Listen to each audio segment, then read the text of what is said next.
Hello and welcome to another house tour. This is definitely the tidiest room in the house all of the time because the kids don't really come in here. It's on the middle floor.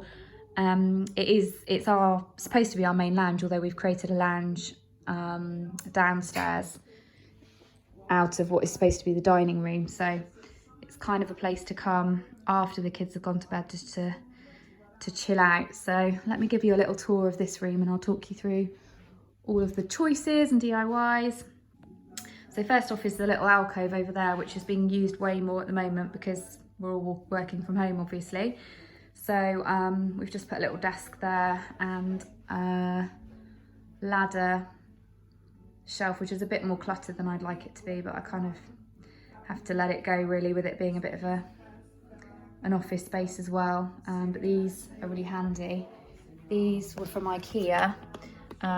They're just like little storage units, but these are just gold stickers that I've added on just to make it look a bit funkier.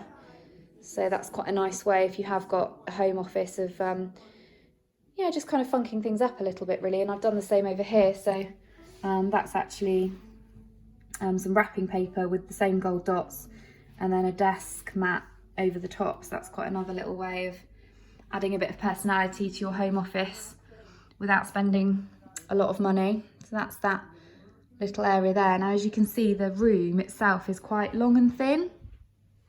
And also the door comes into the middle of the room, so it's a little bit annoying actually.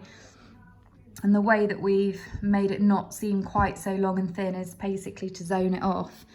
So rather than having the sofa against the back wall, we've brought it forward, created a little area at the back there with that console, which actually is made from two different lengths of floating shelves from IKEA, because console tables can be really expensive, especially that size. And then we've basically just fixed the shelves together with these brackets.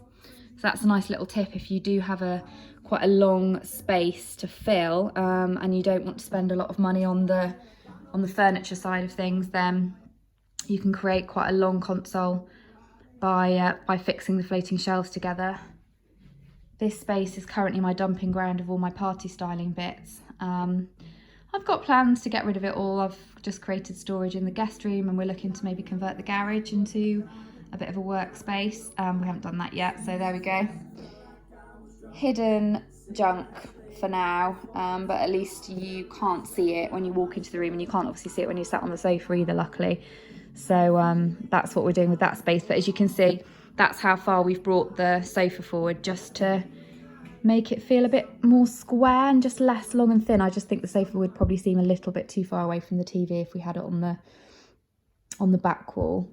Pampas grass we got locally from a local garden. We did ask permission. I used it for a photo shoot, although I did get accused of being a swinger on the local Facebook group that I put the request out on, but nevertheless it's filled that space quite nicely. I didn't really want lots of green in here, but it's quite nice to have something natural but neutral.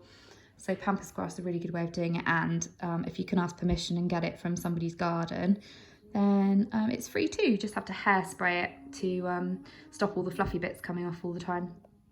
These lamps I get comments on quite a lot. So the bases are from Pacific Lifestyle, and the lamp shades themselves are from John Lewis, just in case you're interested.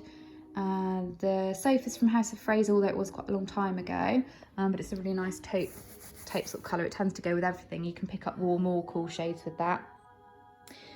Cushions from Etsy, and then the coloured one in the middle is from IKEA. And one little tip with cushions, just to make them look more expensive, is to just buy the cushion covers and then get feather cushions.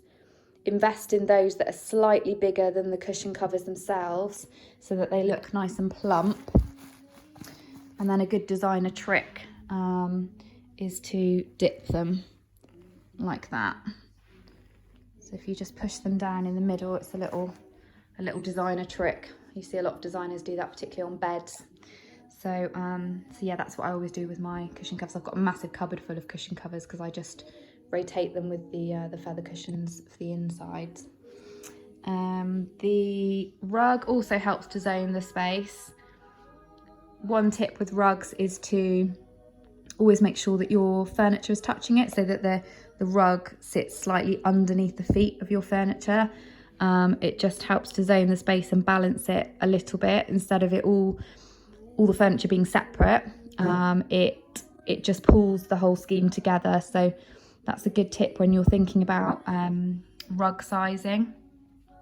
The coffee table is actually an IKEA lac table, and then I've just bought some studding. It comes on a roll. I bought it from eBay, and then you basically, it's just got like little pins but on a roll, so you basically just hammer it in. So I saw a really nice one with I think it was Andrew Martin, but they're just so expensive. So I think the table was 26 quid. I think I paid about 30 quid for the studding. And then just basically got a coffee table that looks more expensive than it is, and just gives it a little bit of detailing. Really, it didn't take long either, and they do hammer in quite easily. So that's how I've updated that coffee table. The flowers, again, people quite often comment on that. They are from eBay. I think if you put in artificial peony flowers, the colour on this one I think is either champagne or blush, I think it might be, and then it comes all together as one. And then what I do is I just cut them individually and then arrange them that way, just because I think it makes it a bit more natural looking, and it just saves money on having to put fresh flowers in there all the time. I'm also really rubbish at keeping live plants alive, so yeah, so I kind of just put those in, and then every now and again I might put some fresh flowers in if I know we've got guests coming around, that kind of thing.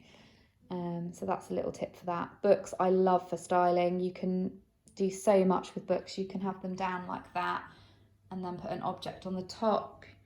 You can have them up and down over there like that. There's just so many options with books. It just really helps to add a little bit of character to spaces. So if you've got some books, you can maybe group the colours together and do something like that. Little boxes are always handy, as are candles. So I really like trays. Rather than having lots of random items spread out, it's really nice to group them together, and a way of doing that is with trays. So this tray in particular was from IKEA, but Home Sense always have really, really nice ones. This little gem here is from Gisela Graham, and I just love the pattern on it. Even when the candle's burnt down, which it nearly is, I'll clean it out and just put a tea light in there so that I can still keep using it.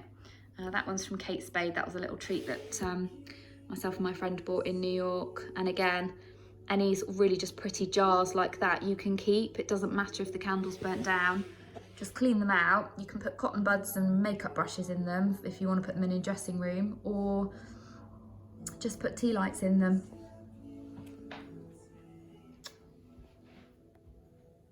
That unit there is all IKEA. Really handy again for storage, but really nice to have the bit at the top that you can see for pretty bits. And then I've just updated the handles with these natural ones from Anthropology. Again, it's another really nice tip. Just buy your kind of standard furniture that's pretty reasonably priced, and then just update it a little bit, just to give it a bit of personality and just make it look a little bit more unique, really. So those are from Anthropology. All my little bits in here I just picked up along the way, but a lot of them come from Home Sense. I'm a bit of a fiend for Home Sense. And that is actually just the box for the candle I just showed you. So again, rather than throwing the box away, you can always make use of them.